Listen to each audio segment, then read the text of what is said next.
আজ আমরা জাতির কাছে প্রশ্ন জাগে তাই সারা বাংলাদেশ থেকে লক্ষ লক্ষ শিক্ষক আজ কেন্দ্রীয় শহীদ মিনারের সামনে জমাত হয়েছে। সুপ্রিয় দেশবাসী, আমাদের সন্তানদের আমরা ফেলে রেখে এসেছি, আমরা চলেছি ঢাকামুখী কেন্দ্রীয় শহীদ মিনারে। আমরা দেখুন এখানে লক্ষ লক্ষ বয়স্ক যারা আমাদের সামনে আছে, যারা কিনা চাকরি প্রায় শেষের পথে, তারা এসেছে ছাত্র জন্ম শিক্ষক যারা এখানে মেধাবীরা যাতে শিক্ষক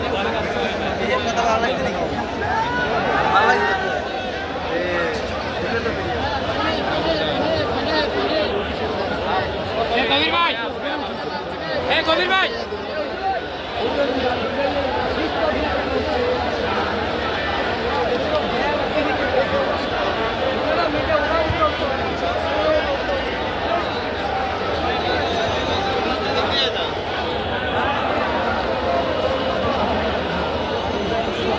হ্যাঁ ধন্যবাদ।